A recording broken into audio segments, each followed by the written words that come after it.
की राधे राधे। अब हम लोग बिल्कुल शांत हो जाएंगे। थोड़ी देर के लिए अपने मन को जगत से हटा करके जगदीश्वर में लगाएंगे। देखो, तृतीय स्कंध में 33 अध्याय हैं और यहां पर किसका संवाद शुरू होता है? इसमें संवाद शुरू होता है मैत्री विदुर संवाद। कल की कथा में आपको याद होगा, मैंने निवेदन किया था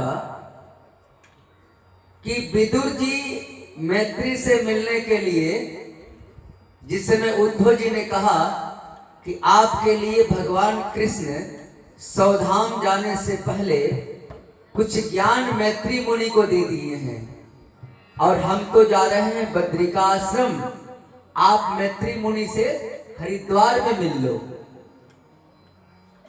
तो विदुर जी जमुना के तट से चल दिए हरिद्वार की ओर, गंगा के किनारे। खोजते खोजते मैत्री मुनि से मुलाकात हो गई।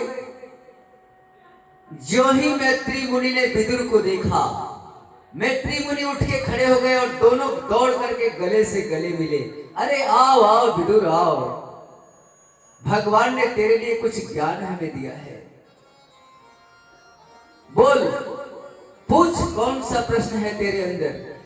क्योंकि भगवान ने कहा था, मैत्री सबको इस धरती पर मैंने कुछ न कुछ दिया, सबको दिया, लेकिन विदुर का हम ऋणिया होके जा रहे हैं। जब विदुर जी मिल जाए तो कम से कम उन्हें मेरा ज्ञान दे देना। तो विदुर जी ने मैत्री मुनि से पूछा, सरकारी बताओ कि लोग सुख के लिए क्या से क्या नहीं करता है धरती पर। यहां तक कि भूत प्रेत की भी पूजा करता है सुख के लिए।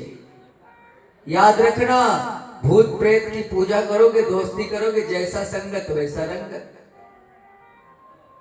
भूत प्रेत के चक्कर में अधिक मत पड़ना। जैसी संगत वैसी रंगत। जैसा तुम्हारा दोस्त होगा वैसा तुम बन जाओगे। तो भूत प्रेत से भी लोग दौलत मांग करके राजा बनना चाहते हैं, इष्ट सिद्धि करते हैं, प्रेत सिद्धि। अरे एक मंत्र तो यहां तक है, कर्ण पिचासी विद्या। जानते हैं क्या है कर्ण पिचासी? वो बहुत बड़ा प्रेत सिद्धि है। और तांत्रिक लोग क्या करते हैं, अवघड़ लोग कान में बिस्टा लगा के रखते हैं। कान में उस प्रेत को जब सिद्ध कर लेते हैं तो जैसे ही उसके सामने तुम आओगे ना, तो आपको चकमा देने के लिए उस प्रेत से कहेगा, जरा इसका हुलिया बता। अब प्रेत कान में बताने लगेगा और वो अवघड़ बकने लगेगा, आप फलाने जगह से आए हो, आपके मन में फलाना बात अभी चल रहा है, आप इतने भाई हैं, आप का परिवार इतना है, आपका दरवाजा का मुंह उत्तर तरफ है, 150 वर्ष पीछे का बात बता देगा और उसी में वो तांत्रिक आपको फंसा लेगा। आप सोचोगे कि ये तो बड़ा ज्ञानी है, ठग के चला जाएगा। एक कर्ण पिचासी विद्या है। तो इस भूत प्रेत के चक्कर में हम लोगों को नहीं पड़ना है। हम तो इतना ही जानते हैं, जो हृदय से एक बार भगवान का नाम ले लेगा, उसके पास किसी भी तांत्रिक की तंत्र विद्या काम नहीं करेगी। हमें तो भगवान पर इतना भरोसा है। तो विदुर जी कहते हैं, मैत्री मुनि आखिर मनुष्य सुखी कैसे हो, कोई उपाय बताओ। तो मैत्री मुनि ने कहा, विदुर जी संसार में सुख है ही नहीं। एक लाइन में उत्तर दे दिया। क्या संसार में सुख नहीं? अरे विदुर जी, इस संसार को दुखालय कहा गया है। तो जब दुख का घर है संसार, तो इसमें सुख कहां से मिलेगा भैया? जितना सुख की चाहत में हम आगे बढ़ते जाते हैं, उतना ही दलदल में फंसते चले जाते हैं और एक दिन इतना कस के फंस जाते हैं कि वहां से लौटना भी मुश्किल हो जाता है। एक दिन मैंने निवेदन किया था, बात तो लाख टके की निकल रही है, केवल हमारे पल्ले पड़ जाए तो।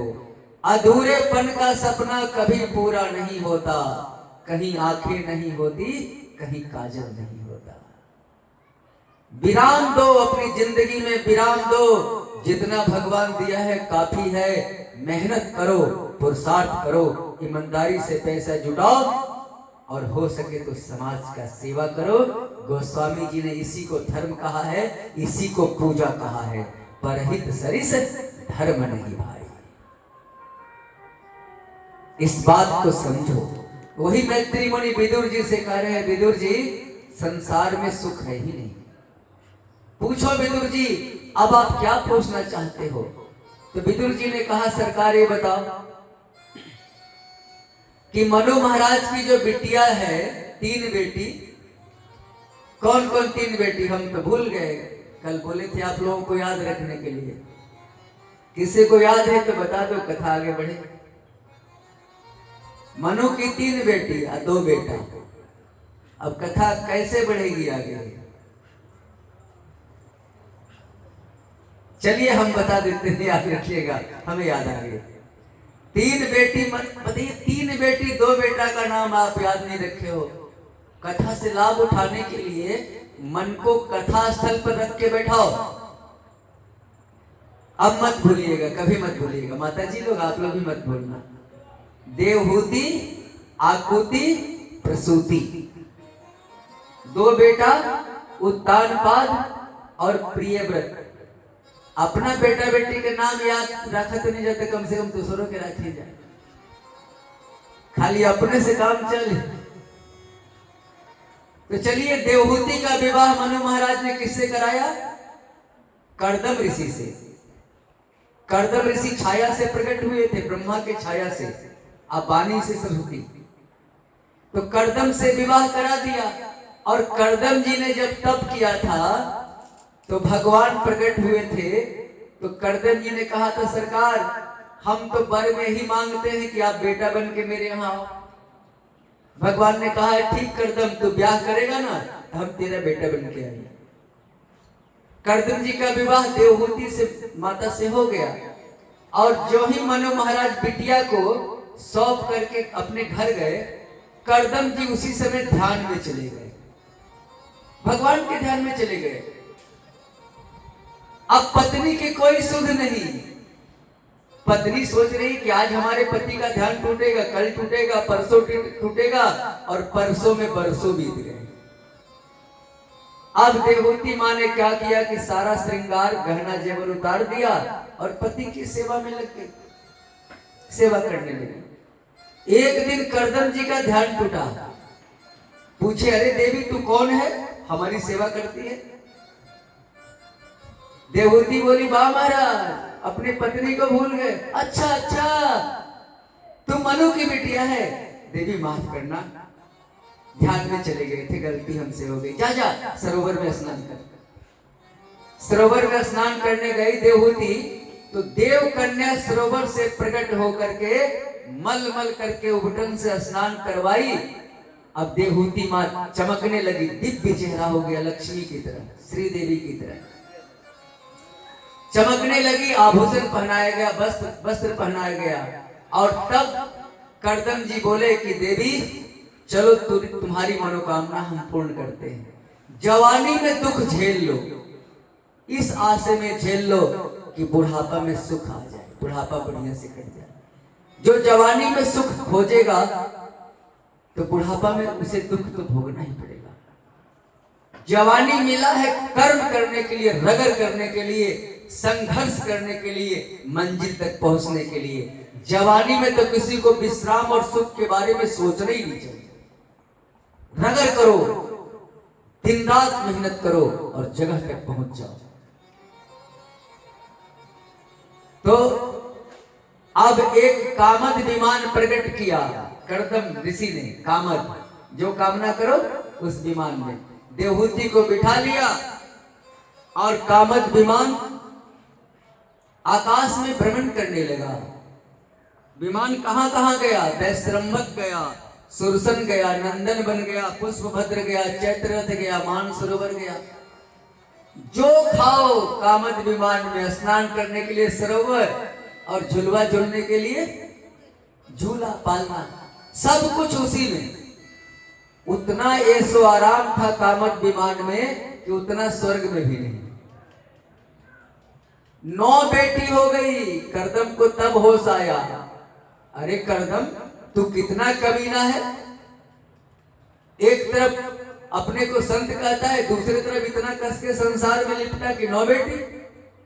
उसी समय करदम जी लोटा सोटा उठाए, बोले देवी हम तो जाएंगे भजन करने। देवहूति मां बोली कि महाराज कम से कम एक बेटा हो जाता, ये सारी बेटियां अपने ससुराल चली जाएगी, आंगन सुना हो जाएगा। वो उस जमाने की बात थी। इस जमाने में बेटी बेटा से कम नहीं। क्या है 2 4 5 बेटी है तो एक को अपने घर यहां रख लो, 2 को रख लो।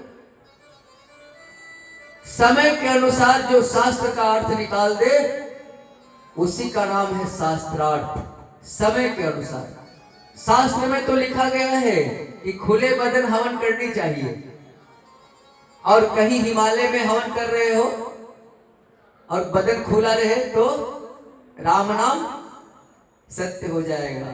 तो भैया वहां पर स्वेटर चद्दर पीन करके हवन करो, लकीर का फकीर मत बनो। शास्त्र को पढ़ो और पढ़ने के बाद विचार करो, चिंतन करो कि देश काल परिस्थिति के अनुसार उसका अर्थ निकालो, नहीं तो अनर्थ हो जाएगा। पढ़ने से कुछ नहीं होगा। बहुत लोग तो किताब दिखाने लगते हैं, देखो देखो देखो देखो ये लिखा है, ये लिखा है। अरे भैया जब लिखले दिखाए के बाद तू पढ़ला का, चिंतन का कहला एकरा पर जब लिखल के देखेबा। इसी तरह से एक आदमी वेद पढ़ लिया, वेद चारों वेद हमारे पास है, 4 वेद हमारे पास है। तो एक आदमी वेद का एक पन्ना उल्टा लिया, देखो देखो लिखा हुआ है वेद पढ़ना पाप है, वेद पढ़ना पाप है, वेद पढ़ना पाप है। एक ज्ञानी पुरुष बोले अरे बेटा जरा इधर आना, कहां लिखा हुआ है वेद पढ़ना पाप है, दिखा। तो निचली लाइन दिखा रहा था, देखो वेद पढ़ना पाप है। अरे बेटा जरा ऊपरी लाइन तो पढ़, क्या लिखा हुआ है। तो ऊपरी लाइन में लिखा हुआ था अशौच अवस्था में वेद पढ़ना पाप है। स्नान ध्यान पूजा पाठ करके भगवान का सुमिरन करके वेद पढ़ो। अशौच अवस्था में वेद पढ़ना पाप है। हम लोग अछरकटुआ अधूरा ज्ञान अधजल गगरी छलकत जा, 2 लाइन कहीं पढ़ लिया और बहुत बड़े विद्वान बन गए। अरे भैया गहन चिंतन करो शास्त्र का, तब ज्ञान तुम्हारे अंदर से प्रकट होगा। तो कहीं कहीं हम लोग भटक जाते हैं, और जो ज्ञानी हो जाएगा वो तो शांत हो जाएगा। सागर की लहरें तब उठती है जब सागर में हवा का झोंका आता है, सारा झोंका खत्म, ज्ञानी बिल्कुल शांत हो जाता है, अस्थिर हो जाता है। तब करदम जी बोले कह रहे देवी याद आ गया, भगवान ने हमसे भी कहा था करदम तू ब्याह करेगा तो हम तेरा बेटा बन के आएंगे। और तब अंत में 10वें नंबर पर करदम जी के यहाँ भगवान प्रकट हुए, और उस भगवान का क्या नाम था, कपिल भगवान। एक बार बोलिए कपिल भगवान की। और कपिल भगवान का दर्शन करने के लिए ब्रह्मा जी आए करदम जी के यहाँ, और अपने 9 बेटा को साथ लेके आए। नारद जी कहीं घूमने चले गए थे, 9 बेटा 9 ऋषि को साथ लेके आए। करदम जी से बोले करदम तेरे पास 9 बेटी है और मेरे पास 9 बेटा है, अब इससे अच्छा मौका कहाँ मिलेगा, ब्याह हो जाए, तेरा भी सारा जिम्मेवारी खत्म, हमारा भी सारा जिम्मेवारी खत्म। और उसी समय करदम जी ने अपने 9 बेटी का ब्रह्मा के 9 बेटा से विवाह करा दिया, और उसी से हमारा ये संसार चला। इसीलिए हम ऋषि पुत्र हैं, और ऋषि ब्रह्मा के पुत्र हैं, और ब्रह्मा नारायण के बेटा हैं। नारायण के बेटा ब्रह्मा, ब्रह्मा के बेटा ऋषि, और ऋषि के बेटा हम। तो ऋषि के बेटा हम कैसे हैं, इसका क्या प्रमाण है? तो भैया इसका प्रमाण है तेरे पास। जब पंडित जी लोग ब्याह कराने जाते हैं आपके आंगन में या पूजा कराने, तो आपसे पूछते हैं ना कि जजमान आपका गोत्र क्या है? कोई बोलता है सांडिल, कोई बोलता है कौशिक, कोई बोलता है भारद्वाज। ये क्या है? आपके पूर्वज का नाम है। आप कहते हो कि हम फलाने ऋषि के वंशज हैं, हम फलाने ऋषि के वंशज हैं। आप अपने पूर्वज का नाम रखते हो, तो विचार करो, ऋषि पुत्र होकर के मांस मदिरा का सेवन करोगे? अपने पूर्वज को कलंकित करोगे? विचार करो। इसी तरह से हम भगवान के पुत्र हुए। शास्त्र में कहा गया है मनुष्य ईश्वर का संतान है, क्योंकि हमारे पूर्वज ऋषि, और ऋषि के पिताजी ब्रह्मा, और ब्रह्मा के पिताजी नारायण, इसलिए हम ईश्वर के संतान हैं। तो जब हम ईश्वर के संतान हैं तो हम कमजोर कैसे हो गए? देखो, अपने को सब पहचान लो, और जिस दिन अपने को पहचान लोगे, बाखरपुर में तुम वो करके दिखाओगे जो कोई नहीं किया होगा। केवल अपने को पहचान लो। धीरे धीरे बतियावो लोग, मूर्ति उठावे समय धीरे धीरे इशारा से बात करो, कथा चलती है। तो इसके बाद कपिल भगवान, चलिए ध्यान इधर दीजिए आप लोग। कपिल भगवान को ब्रह्मा जी ने प्रणाम किया, और कपिल भगवान ने आशीर्वाद दिया। विष्णु है, कपिल भगवान के रूप में आए। मैंने निवेदन किया था, धरती पर 2 अवतार, कला अवतार भगवान के हुए, एक वेदव्यास और एक कपिल भगवान। कपिल भगवान भी कला अवतार का मतलब वो अवतार जो लड़ाई झगड़ा नहीं करता, ज्ञान का उपदेश देके जाता। तो कपिल भगवान भी कला अवतार हैं, 2 अवतार कला अवतार।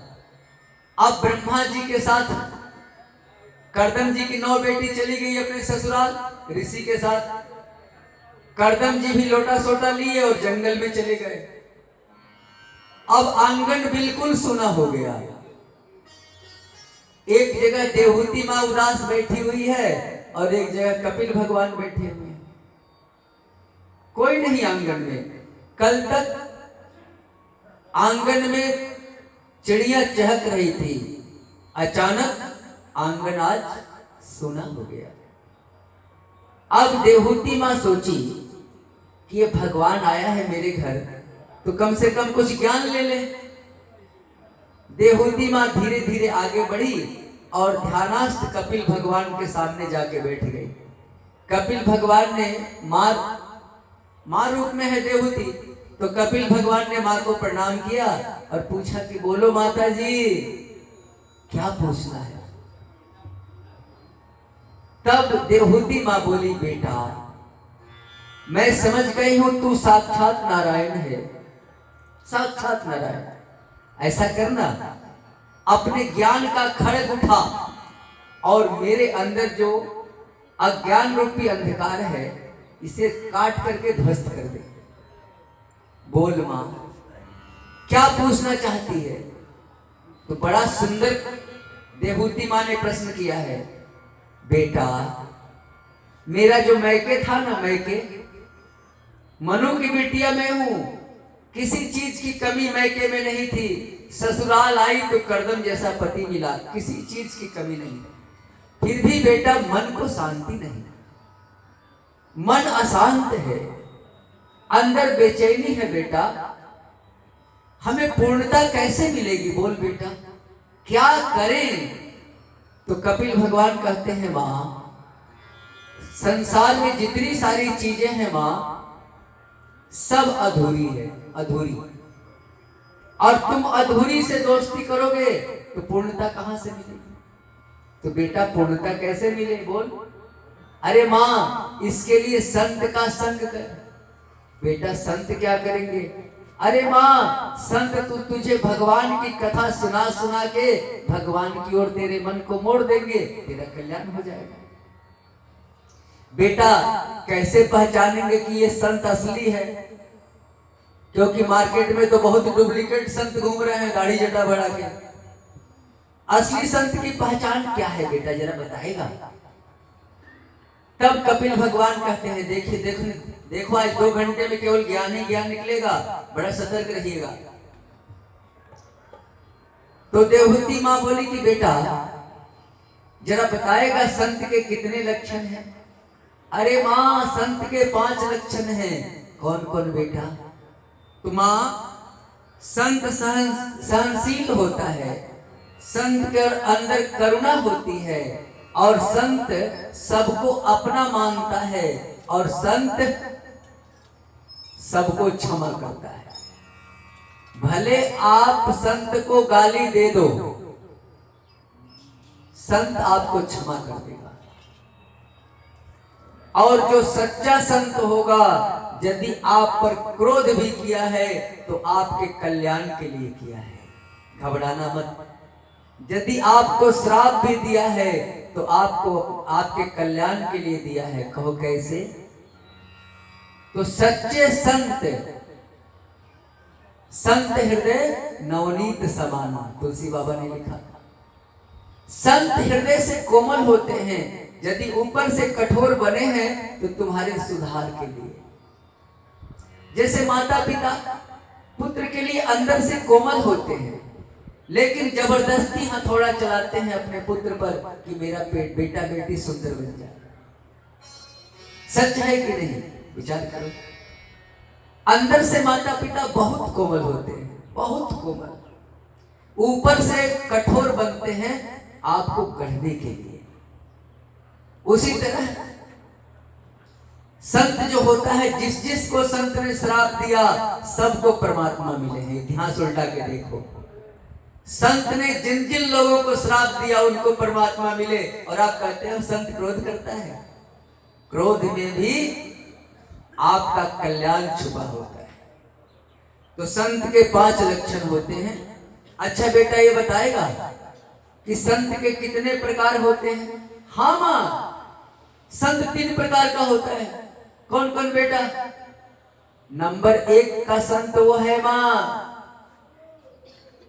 जो मंदिर के मूरत में जितना परमात्मा को देखता है उतना जिंदा मूरत में परमात्मा को देखता है, वही नंबर 1 का संत है। इसी को गोस्वामी बाबा ने रामायण में लिखा। क्या लिखा? सिया राम में सब जग जानी, कर्म प्रणाम जो नंबर 1 का संत। अच्छा मां, दूसरे नंबर का संत? अरे बेटा दूसरे नंबर के संत वो हैं जो भगवान की मूरत में भगवान को देखते हैं और बड़े बुजुर्ग को भी सम्मान देते हैं, वो 2 नंबर के संत हुए। अच्छा बेटा 3 नंबर वाले संत? अरे माँ 3 नंबर वाले संत तू समझो कि किसी काम के नहीं है। केवल भगवान की मूर्त की पूजा करेंगे, मंदिर में खूब घंटी डुलाएंगे, चंदन टीका लाल पीला पहनेंगे, दाढ़ी जटा बढ़ाएंगे और समाज के लोगों का पॉकेट काटेंगे, ठगेंगे। अरे माँ ऐसे संत तो मानो राख में हवन करने के बराबर हैं, किसी काम के नहीं। राख में हवन नहीं किया जाता, अग्नि जब तक प्रज्वलित रहे तब तक उसमें हवन सामग्री डालो, जो ही अग्नि बुझ जाए तुरंत आहुति बंद कर दो। तो एक माँ तीसरे नंबर के संत हैं। अच्छा बेटा, तो जानते हैं भागवत में 8 अध्याय में उपदेश है कपिल देवहूति संवाद, और हमें 10-15 मिनट में करनी है बस। 8 अध्याय कपिल देवहूति संवाद, बड़ा रोचक ज्ञान का भंडार है। तो अंत में देवहूति माँ यही कहती है कि बेटा तेरे सारे ज्ञान का तो यही सार है। मैं समझ गई। क्या माँ? तो यदि चांडाल भी है जाति का, चांडाल नीच जाति का भी यदि कोई व्यक्ति है, चाहे भंगी क्यों ना हो, डोम क्यों ना हो, यदि वो वैष्णव व्रत का धारण करता है, शुद्ध सात्विक व्रत से रहता है, शुद्ध भोजन करता है, भगवान का भजन करता है, तो वो सबसे श्रेष्ठ है। देवहूति माँ भागवत में कह रही। और यदि ब्राह्मण है, तपस्वी ही क्यों न हो, मनुष्य ही क्यों न हो, ज्ञानी ही क्यों न हो, यदि वो भगवान से प्रेम नहीं करता तो वो अपना कल्याण नहीं कर पाएगा, दूसरे का क्या करेगा। इस तरह से कपिल अष्टाध्याय को मैंने समाप्त किया और उस समय देवहूति माँ ध्यानस्थ हो गई और जल में परिणत हो गई और कपिल भगवान वहां से उठे, सागर में गए और समाधि ले ली। तो हम लोग वही गंगा सागर जाते हैं स्नान करने के लिए मकर संक्रांति के दिन। वो कपिल भगवान उस दिन समाधि ली है। तो एक बार बोलिए कपिल भगवान की। चलिए एक भजन का आनंद लीजिए, लेकिन आज जो भी भजन कलानंद जी चलेगा छोटा छोटा चलेगा, याद रखिएगा। हरिओम। बोले संत समाज की।